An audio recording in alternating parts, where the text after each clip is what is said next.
नमस्कार। जियोपॉलिटिकल तमाशा के नए एपिसोड में आप सभी का स्वागत है। उम्मीद करता हूँ आप सब लोग अच्छे होंगे। आज हम ड्रोन के बढ़ते खतरे के बारे में बात करेंगे और कैसे ड्रोन एक मेजर हेडेक बनता जा रहा है नेटो अलायंस के लिए और साथ में इंडिया जैसी कंट्रियों के लिए। तो सबसे पहले हमें इस महीने सितंबर में जो दो मेजर इवेंट हुई उनके बारे में डिस्कस करते हैं। पहले तो 19 सितंबर को पोलैंड, जो कि नेटो का मेंबर है, उसके एयर स्पेस में अप्रोक्सीमेटली 2 डजन रशियन ड्रोन्स घुस गए, उसके एयर स्पेस को वॉयलेट कर दिया, जिसको काउंटर करने के लिए F-35 जैसे एडवांस फाइटर जेट उड़ाए गए पोलिश एयर स्पेस में और साथ में अपाचे हेलीकॉप्टर का भी यूज़ किया गया, साथ में कुछ मिसाइलों को भी फायर किया गया। तो ये इनका यूज़ करके उन 19 और 20 ड्रोन्स को न्यूट्रलाइज तो कर दिया गया, लेकिन इन्होंने एक चीज़ शो कर दी कि ये जो चीप और इजीली अवेलेबल ड्रोन्स हैं ये आज के दिन मॉडर्न एडवांस मिलिट्रीज़ के लिए भी बहुत बड़ा थ्रेट बनती जा रही हैं। उसके बाद 22 सितंबर को डेनमार्क के एयर स्पेस में भी कुछ ड्रोन्स घुस गए, जिसके बाद डेनमार्क अथॉरिटीज़ ने वहाँ पर कुछ एयरपोर्ट्स को क्लोज कर दिया। और फर्स्ट और सेकंड अक्टूबर को जो EU समिट होनी है उससे पहले जितने सिविलियन ड्रोन्स भी हैं उनको भी बैन कर दिया है डेनमार्क के अंदर।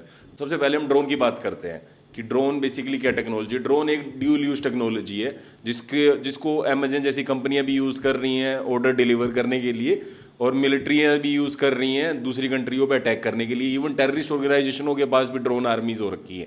तो ड्रोन अभी पिछले टाइम में एक बहुत मेजर थ्रेट बन के निकला है। लेकिन ड्रोन का जो इनिशियल यूज़ जो स्टार्ट हुआ ड्रोन्स का, वो 9/11 के बाद स्टार्ट हुआ। 9/11 के बाद ही सबसे पहला इंसिडेंट था जब ड्रोन्स को यूज़ किया गया एक मेजर अटैक के अंदर, जब अमेरिका ने तालिबान के हेड मुल्ला उमर को टारगेट किया कंधार के अंदर। लेकिन मुल्ला उमर साहब तो बच गए, लेकिन बहुत सारे लोग उस ड्रोन अटैक में मारे गए। उसके बाद ड्रोन का यूज़ बढ़ता गया वॉरफेयर के अंदर, और स्पेशली जब ओबामा साहब आए US के अंदर 2009 में प्रेसिडेंट बन के, तब उन्होंने ड्रोन का यूज़ और बढ़ा दिया, क्योंकि वो इस प्लेटफॉर्म पे जीत के आए थे कि वो इराक वॉर और अफगानिस्तान वॉर में जो इतने सारे अमेरिकन ट्रूप्स एम्प्लॉयड हैं उन सबको वापस होम लेके आएंगे, और साथ में जितना हम खर्चा कर रहे हैं इन दोनों वेस्ट वॉरों के ऊपर ये कम करेंगे।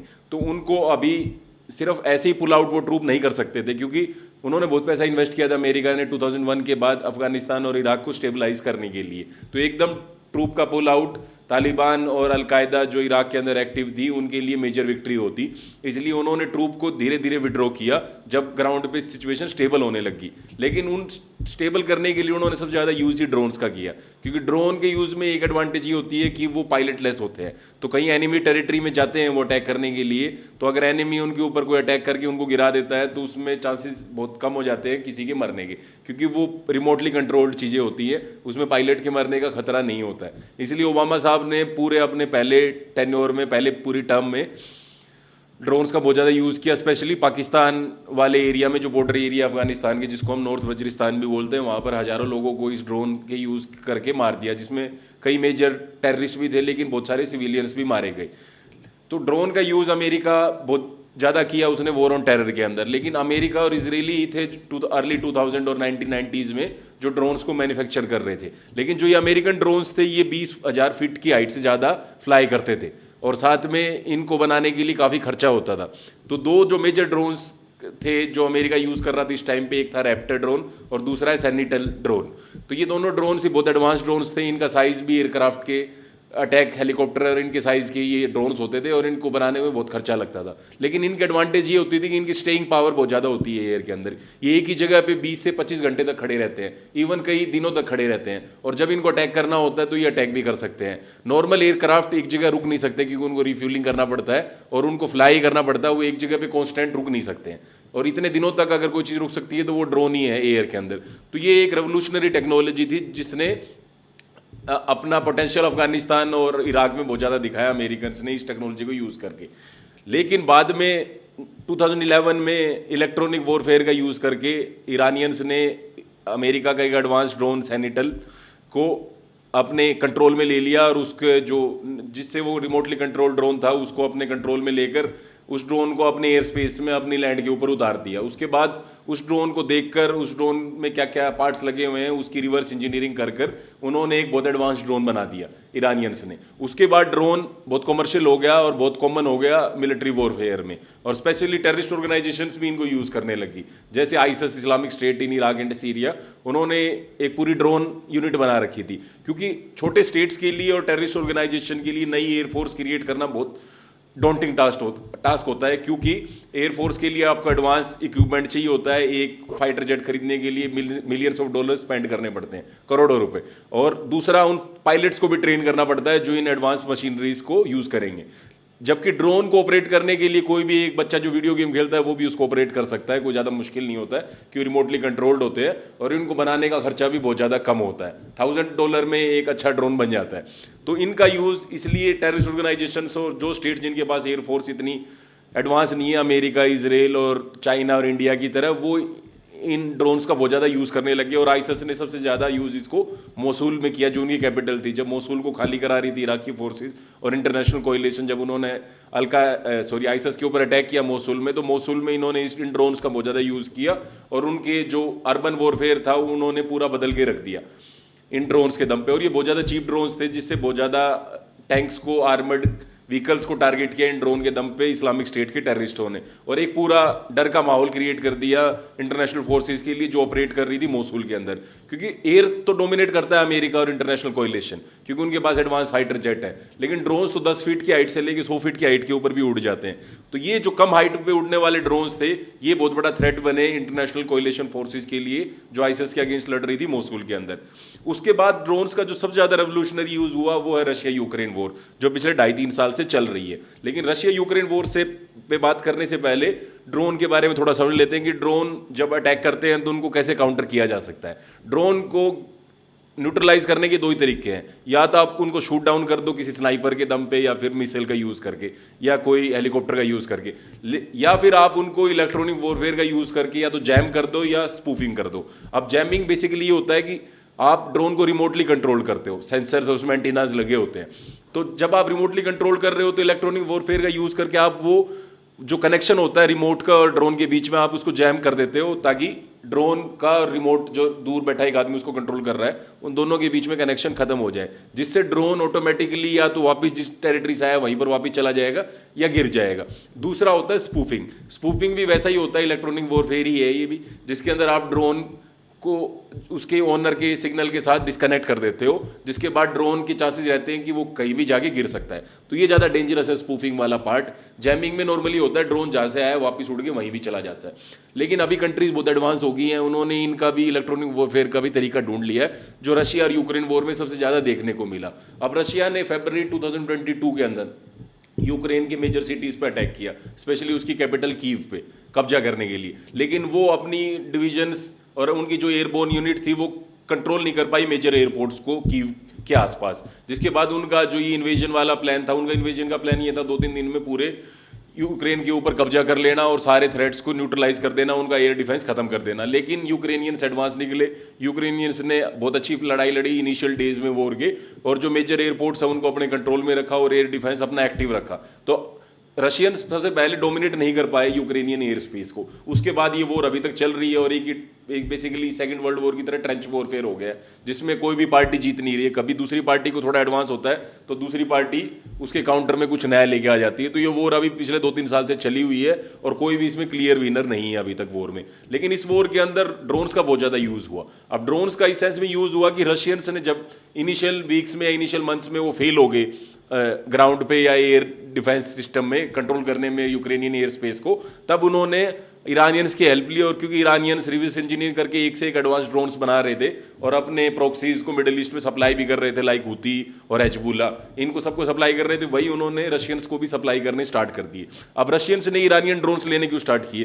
क्योंकि रशियंस ड्रोन बनाने के मामले में इधर एडवांस नहीं थे, और ईरानियंस 2011 जब से उन्होंने रिवर्स इंजीनियरिंग किया है वो अमेरिकन ड्रोन जो उन्होंने कैप्चर किया था, उसके बाद से ईरान ने बहुत ज़्यादा इन्वेस्ट किया अपने ड्रोन सिस्टम में। उनकी जो IRGC है, इस्लामिक रेवोल्यूशनरी गार्ड कोर्प्स, उसकी जो एयर रिसर्च डिवीजन है, उसने ड्रोन्स के ऊपर बहुत ज़्यादा पैसा इन्वेस्ट करके एडवांस ड्रोन बना रखे हैं दुनिया में।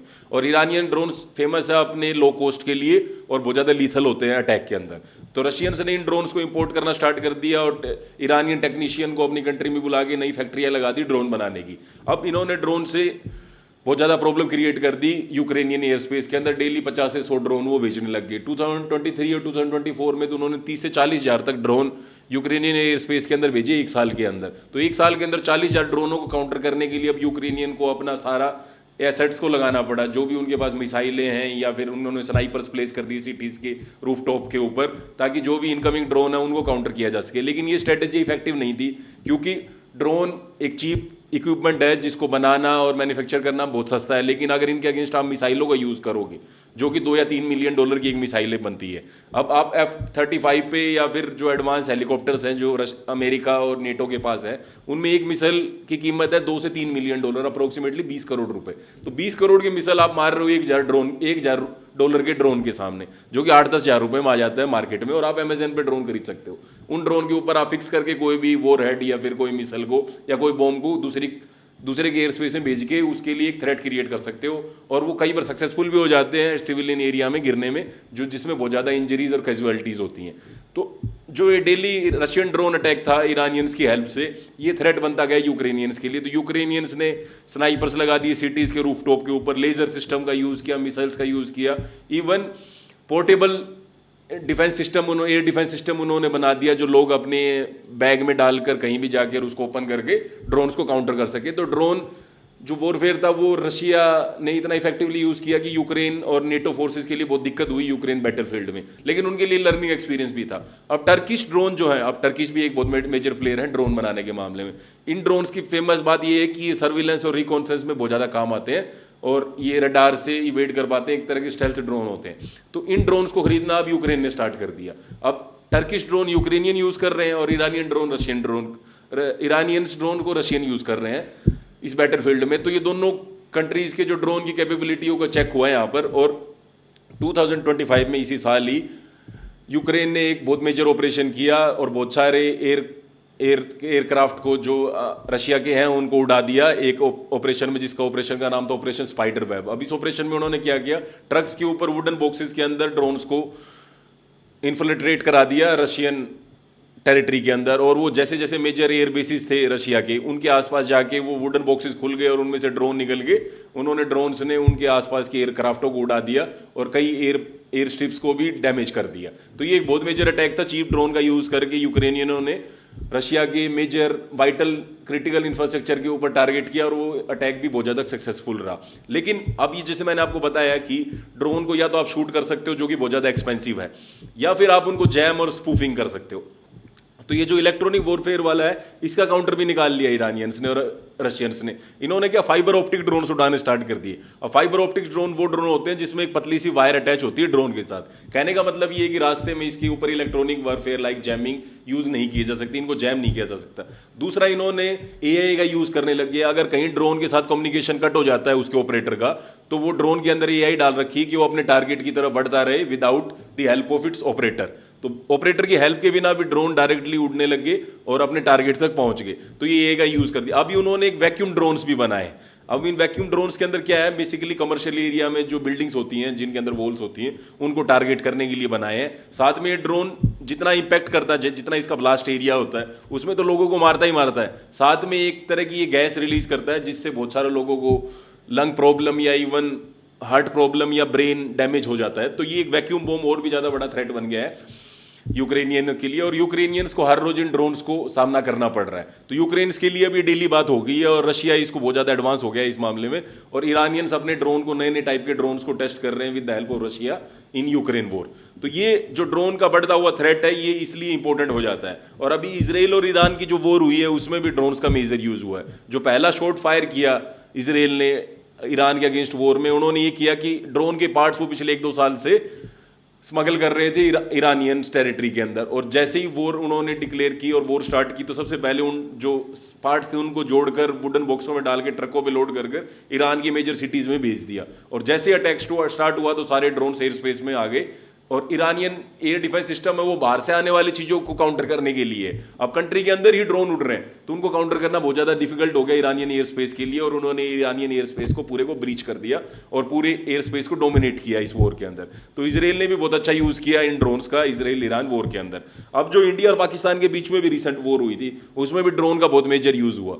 पहले इंडिया ने 7 और 10 मई तक 3 दिनों तक बहुत सारे ड्रोन पाकिस्तानी एयर स्पेस में भेजे न्यूट्रलाइज करने के लिए वहाँ के एयर डिफेंस सिस्टम को, जिसमें इंडिया काफ़ी हद तक सक्सेसफुल भी रहा कि उसके बाद उन्होंने ब्रह्मोस फायर की। लेकिन 10 मई की रात को पाकिस्तान ने भी मोर देन 300 ड्रोन्स जो टर्किश मेड ड्रोन्स हैं उसको उनको इंडियन एयर स्पेस में भेज दिया। अब इंडिया को भी इनको काउंटर करने के लिए बहुत सारे मिसाइल डिफेंस सिस्टमों का यूज़ करना पड़ा और बहुत कॉस्ट लगी इनको काउंटर करने के लिए। तो मेजर बात यही है कि आज की हमारी स्टोरी के अंदर कि ड्रोन्स एक मेजर थ्रेट बनता जा रहे हैं। अभी रशियंस जो यूक्रेन के अंदर कर रहे हैं वो उन्होंने यूरोप में भी करना स्टार्ट कर दिया है। अब वो नेटो के जो एयर डिफेंस सिस्टम है उसको चेक कर रहे हैं, कभी पोलैंड में ड्रोन्स भेज के, कभी डेनमार्क में, कभी नॉर्वे में, कभी एस्टोनिया में। तो ये बेसिकली वो चेक कर रहे हैं कि कितना वाइबल है drone attack NATO air space के अंदर। और दूसरा, नेटो के लिए ये प्रॉब्लम है कि नेटो अभी जितना खर्चा लगा रही है इनको काउंटर करने के लिए ड्रोन्स में, वो वाइबल नहीं है इकोनॉमिकली। क्योंकि आप एक $100 के ड्रोन को गिराने के लिए अगर 3 मिलियन या 4 मिलियन डॉलर की मिसाइल का यूज़ कर रहे हो तो वो कितना वाइबल है, क्योंकि मिसाइलें हर रोज नहीं प्रोड्यूस नहीं करी जा सकती हैं और ड्रोन्स तो आप कितने भी प्रोड्यूस कर सकते हो डेली कैपेसिटी के ऊपर। तो ड्रोन्स इसलिए बहुत ज़्यादा मेजर थ्रेट हो गए हैं पूरी दुनिया के लिए, और स्पेशली नेटो और इंडिया जैसी कंट्रियों के लिए जो अभी इस ड्रोन की वॉरफेयर में इतने आगे नहीं है जितना ईरानियंस या फिर टर्किश या फिर रशियन या फिर इजरायली लोग हैं। तो इनको काउंटर करना बहुत ज़्यादा ज़रूरी है। अब इनके लिए सॉल्यूशन क्या है? सॉल्यूशन ये है कि इंडिया का DRDO पिछले काफ़ी सालों से ड्रोन प्रोग्राम के ऊपर काम कर रहा है। एक वैसा एडवांस ड्रोन बना रहा है जो हवा में काफ़ी टाइम तक रह सकता है, और इंडियन नेवी और आर्मी की जो स्पेसिफिक रिक्वायरमेंट उस हिसाब से ड्रोन को बनाया जा रहा है। लेकिन 13 साल से इस ड्रोन प्रोग्राम में कोई ज़्यादा मेजर सक्सेस मिली नहीं है। तो हमारा जो ड्रोन प्रोग्राम है उसको रैंप अप करना पड़ेगा, उसको और बढ़ाना पड़ेगा ताकि हम इनको काउंटर कर सकें ड्रोन के थ्रेट को आने वाले टाइम में। अभी सिर्फ पाकिस्तान से आ रहा है जो टर्किश में ड्रोन यूज़ हो रहे हैं, कल वो चाइना की तरफ से भी आ सकता है क्योंकि चाइना ही बहुत बड़ा मेजर प्लेयर है ड्रोन्स के मामले में। तो हमारे को एक तो ड्रोन का जो हमारा इंफ्रास्ट्रक्चर है उसको रैंप अप करना पड़ेगा, एडवांस ड्रोन्स बनाने पड़ेंगे ताकि हम एनिमी टेरिटरी को ब्रीच कर पाए, उनके एयर डिफेंस सिस्टम को कंट्रोल कर पाए। दूसरा, हमारे को लेजर शील्ड्स लानी पड़ेंगे।